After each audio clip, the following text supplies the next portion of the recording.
Olha, no mundo que muitas vezes parece estar afundando em uma certa decadência moral, fica a pergunta: onde é que a gente encontra uma base racional mesmo para ter esperança?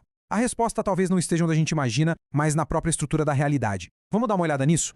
É uma sensação que tá no ar, né? Muita gente sente que a gente vive numa época de miséria espiritual, de miséria moral. É um sentimento quase que geral de que alguma coisa muito fundamental se perdeu no caminho. E essa sensação de crise, sabe? De que estamos à beira de um abismo, isso nos lança um desafio enorme. Se tudo parece estar desmoronando, como é que a gente consegue construir uma saída? Para onde a gente olha? Pois é, essa é a pergunta que vai guiar toda a nossa reflexão por aqui. A busca não é por um otimismo vago, vai ficar tudo bem sem base. Não, é por um alicerce real, uma razão bem concreta para ter esperança, mesmo quando tudo parece escuro.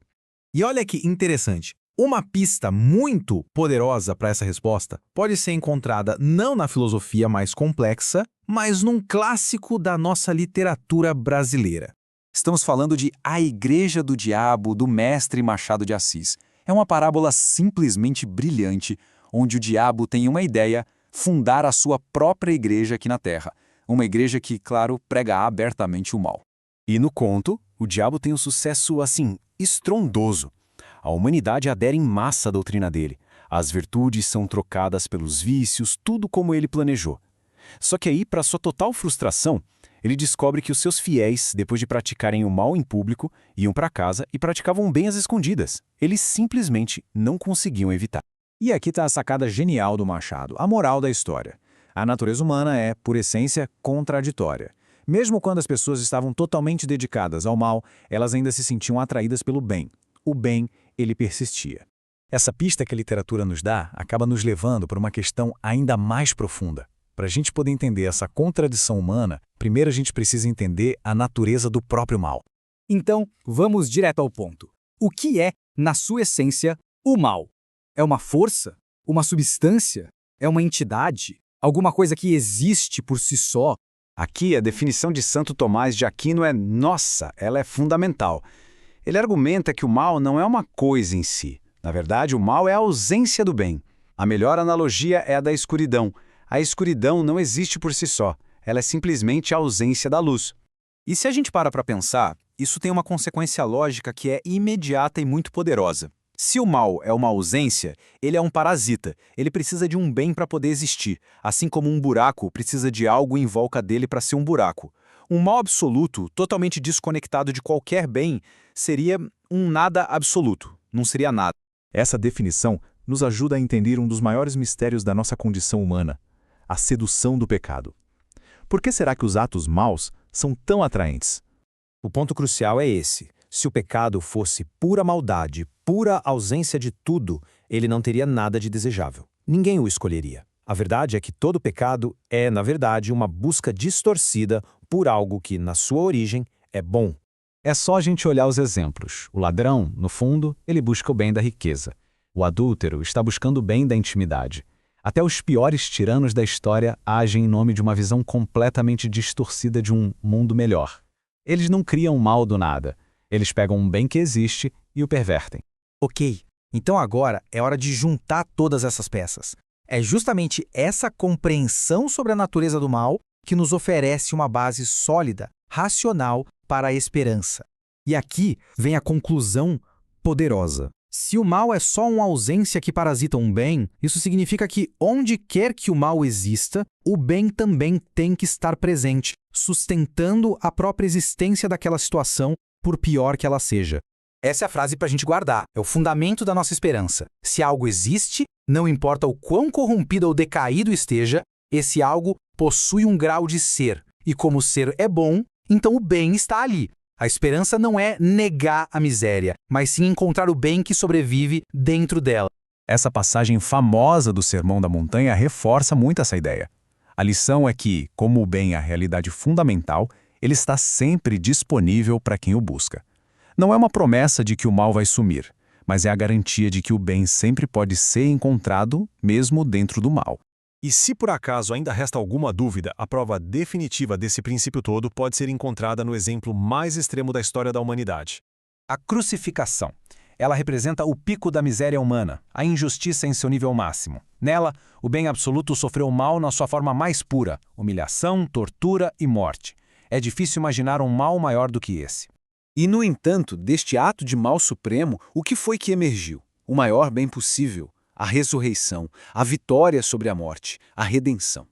Isso prova que não existe ausência de bem tão grande que não possa ser preenchida e superada pelo próprio bem. E com isso, a gente termina com uma reflexão. Se o bem pode ser extraído até do maior dos males, a questão não é se o bem existe no meio da miséria que nos cerca, mas sim como a gente pode se treinar para encontrá-lo, se apegar a ele e fazê-lo crescer. A pergunta que fica é: onde então nós podemos encontrar o bem hoje? Sabe aquela ideia de que sabedoria e humildade andam de mãos dadas e não necessariamente com a riqueza? Pois é, hoje a gente vai mergulhar fundo num conceito bem poderoso de um ensaio do Hugo Rossi Figueroa, a tal da pobreza de espírito. E vamos descobrir por que, às vezes, esvaziar a mente é o primeiro passo para conseguir preenchê-la com a verdade. Bom, nossa investigação começa com um paradoxo, um verdadeiro quebra-cabeça que está bem no coração da fé cristã. É uma escolha que desafia completamente a nossa lógica sobre poder, sobre riqueza, e que nos força a pensar no que a gente realmente valoriza. E a pergunta central é essa aqui. Pensa bem, por que o poder supremo, a origem de toda existência, escolheria vir ao mundo do jeito mais fraco e pobre que se pode imaginar? Em vez de um palácio, um estábulo. Em vez de uma família nobre, uma família simples. Qual é a mensagem por trás de uma escolha tão radical assim? E os detalhes da história só aprofundam ainda mais esse mistério. Olha só, os primeiros a saber da novidade não foram reis ou autoridades, foram pastores, gente simples, do campo. Cada elemento, do lugar aos visitantes, parece gritar que essa escolha pela humildade foi totalmente de propósito. Ok, então qual seria a resposta mais óbvia para esse paradoxo todo? E mais importante, por que essa resposta talvez não conte a história inteira? Vamos dar uma olhada? A primeira coisa que vem à mente, é que é mais fácil se concentrar no espiritual quando não se tem as distrações e as tentações do dinheiro e dos bens materiais. Faz sentido, à primeira vista. É só a gente pensar na diferença. Um trabalhador humilde, preocupado em garantir o pão de cada dia, tem menos brecha para se distrair.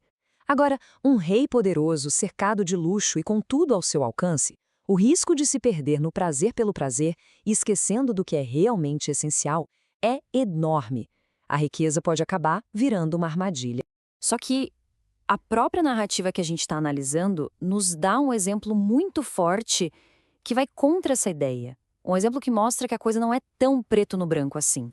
Porque a gente não pode esquecer dos 3 reis magos. Eles eram figuras de imensa riqueza, de poder, de conhecimento, e mesmo assim foram eles que seguiram a estrela para adorar o recém-nascido. Isso é a prova de que o caminho para a verdade não está fechado para os ricos. A questão então deve ser outra. E isso nos leva a crer que o buraco é mais embaixo. Que a mensagem não é sobre a pobreza do bolso, mas sobre um outro tipo de pobreza, a pobreza de espírito. E é aqui que o conceito fica realmente interessante. Para a gente entender de verdade o que significa ser pobre de espírito, primeiro a gente precisa dar um passo atrás e entender a identidade de Cristo como ela é descrita no Evangelho de João. E para isso ele usa um termo que era super importante para a filosofia grega daquela época. O texto identifica Cristo com o Logos. E essa palavra, Logos, para os filósofos gregos era a chave para entender o universo. Não era só uma palavra religiosa, era um conceito filosófico gigantesco, cheio de significado. Mas afinal, o que é o Logos? Bom, de forma simples, é a razão fundamental, a lanterna, o princípio que faz com que cada coisa seja o que ela é. Resumindo, o Logos é a própria verdade, com V maiúsculo. Entender isso muda tudo. Ok, agora que a gente sacou que Logos é a verdade, a gente finalmente pode voltar e resolver aquele mistério do início. Vamos conectar os pontos. Com essa ideia do Logos na cabeça, essa famosa bem-aventurança ganha um significado completamente novo e muito mais profundo. E definitivamente não tem a ver com dinheiro. O rico de espírito é aquela pessoa que está cheia de si, cheia das próprias opiniões, que não abre mão das suas certezas por nada. É a soberba intelectual. Já o pobre de espírito é o contrário. É quem é humilde, quem se esvaziou desse orgulho e por isso mesmo tem espaço para receber a verdade. Então, a grande virada de chave é essa. A riqueza que impede a gente de chegar na sabedoria não é o ouro, não são os bens. É o apego exagerado às nossas próprias ideias. É esse orgulho que fecha nossa mente e não deixa a verdade entrar. Agora vamos juntar tudo isso e voltar para a nossa imagem do começo, a do estábulo. Você vai ver como a metáfora se fecha de um jeito perfeito. A lição aqui é muito poderosa. A verdade, o Logos, só consegue nascer, só consegue entrar num coração que se fez pobre, que se esvaziou, assim como aquele estábulo. Não tinha luxo nenhum, mas tinha o essencial, espaço. Ou seja, o caminho para a sabedoria passa por isso. Primeiro, a gente esvazia o coração daquelas riquezas das nossas opiniões inflexíveis. A gente o torna pobre, receptivo. E aí, a gente permite que a verdade, o Logos, entre e faça morada. É um processo de esvaziar para poder ser preenchido. Isso permite, como diz o místico Carl Sade, que a pessoa seja levada pelo fluxo da verdade, em vez de ficar o tempo todo lutando contra a maré, tentando impor as próprias ideias. É uma questão de confiança e entrega. E tudo isso nos deixa com uma reflexão final muito relevante para os nossos dias. Numa era com tantas opiniões fortes, com tanta certeza para todo lado, que espaço a gente está de fato deixando para a verdade? Será que, no meio de tanto barulho, a gente ainda consegue ouvir o que é essencial? Olá! Quando a gente ouve falar em ética cristã, o que vem à cabeça? Para muita gente, é uma lista de regras, de pode e não pode. Mas e se for algo muito mais profundo? A ideia aqui é investigar o porquê por trás das nossas ações, a lógica que organiza toda uma maneira de ver o mundo. E para começar, vamos pensar numa escolha bem do dia a dia. Pensa aí rapidinho. O que é melhor, sorvete ou salada de frutas? A resposta pode parecer óbvia ou até boba, mas a verdade é que não importa o que a gente escolha, sempre tem um critério por trás. Pode ser o prazer, a saúde, o que for. A gente sempre usa um padrão para decidir. E é essa ideia de um critério, de um padrão, que vai ser nosso fio condutor hoje. Então, o nosso caminho vai ser mais ou menos este aqui. A gente começa com essa coisa da escolha que todo mundo faz o tempo todo. Depois, vamos mergulhar no que realmente significa algo ser bom. A partir daí, a gente vai para o fundamento teológico disso tudo. E, por fim, chegamos numa ideia bem surpreendente sobre o que é, de fato, a ação ética. Pensa só no seu dia.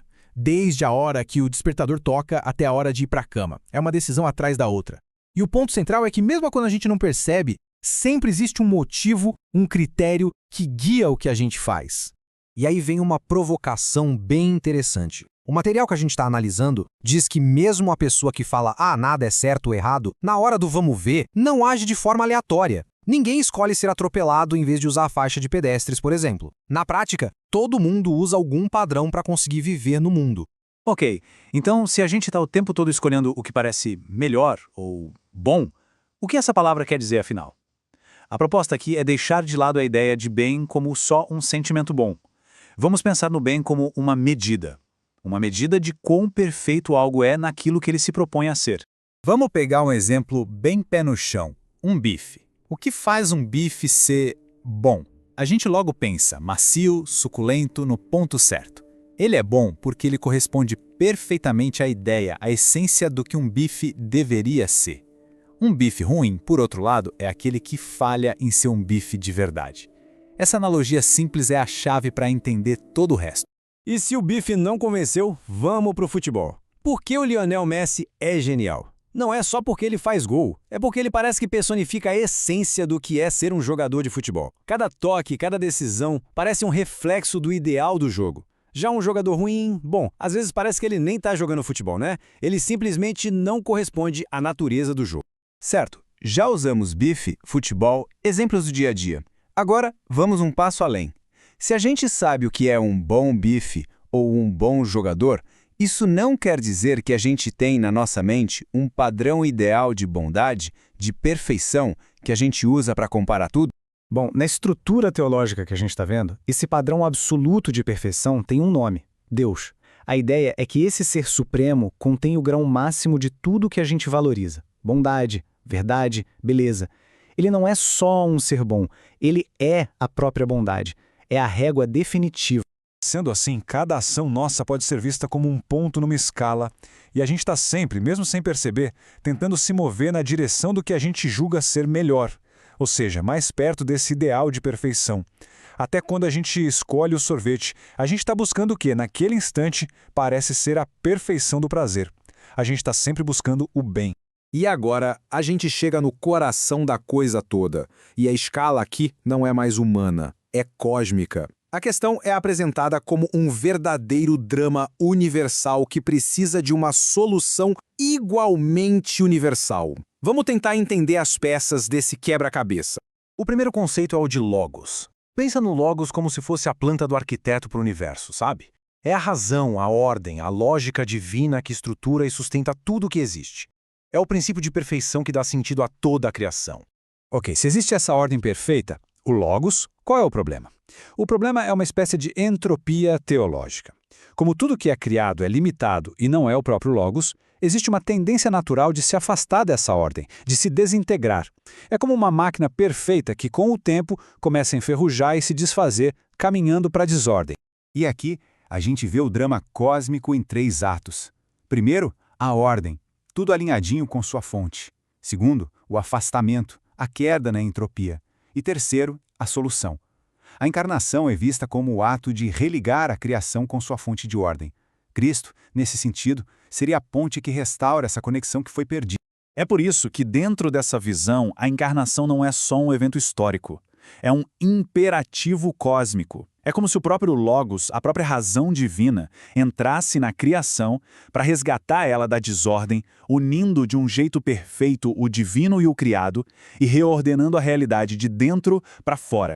E é muito importante entender que essa ordem divina, o Logos, não é uma força fria, mecânica. Como diz essa citação maravilhosa de Saint Charbel, esse princípio que ordena tudo é, na sua essência, amor. O amor é a lei fundamental do universo, é a força que cria, que sustenta e, no fim, é tudo que vai sobrar. Agora, a gente vai para a parte talvez mais difícil de engolir de toda essa análise. Se a ética é corresponder a essa ordem divina que é amor, como isso funciona na prática? A resposta, olha, é surpreendente. Essa citação do João Pedro de Calçade resume a ideia perfeitamente. A ação de Deus, a providência, já está acontecendo em tudo o tempo todo. Então a ética cristã não seria sobre fazer coisas para Deus, mas sim sobre permitir que a ação de Deus flua através da gente. É uma ética de entrega, de se deixar levar por essa correnteza. E o exemplo máximo disso é a Virgem Maria. A grandeza dela nessa perspectiva não está em feitos heróicos, está na sua total abertura. A resposta dela, faça-se, é vista como o ponto mais alto da perfeição ética, uma entrega completa que permite que Deus haja no mundo através dela. Então, o ponto crucial é este. A forma mais alta de ética não é um ativismo frenético, uma tentativa de construir nossa própria torre de boas ações. É uma espécie de passividade ativa. Parece um paradoxo, né? Mas a ideia é se alinhar tão perfeitamente com a ordem divina que as nossas ações se tornam só um reflexo transparente dela. Não é sobre não fazer nada, mas agir em total sintonia com o Logos. Chegamos na nossa conclusão, onde todas essas ideias se encontram. A gente viu que a ética é uma busca por corresponder a um padrão e que esse padrão é a própria ordem amorosa do universo. Agora vamos amarrar tudo isso com uma única palavra. E a chave está escondida na própria palavra religião. Ela vem do latim religare, que significa religar, reconectar. E isso resume o projeto ético inteiro que a gente descreveu. É um processo de reconectar a natureza humana com a sua fonte, com a sua verdadeira essência, que está em Deus. E assim, a gente fecha o círculo. O fundamento da ética cristã, como a gente viu aqui, não é um código moral externo, uma lista de regras. É um movimento interno de alinhamento. É a busca por corresponder a essa ordem de amor que já existe em tudo, se tornando um canal para essa ordem no mundo. E para terminar, fica uma pergunta para a gente pensar. Se toda a ética é um retorno, uma religação, para que exatamente a gente está retornando? Qual é essa nossa verdadeira natureza? A resposta para essa pergunta, talvez, seja a jornada de uma vida inteira.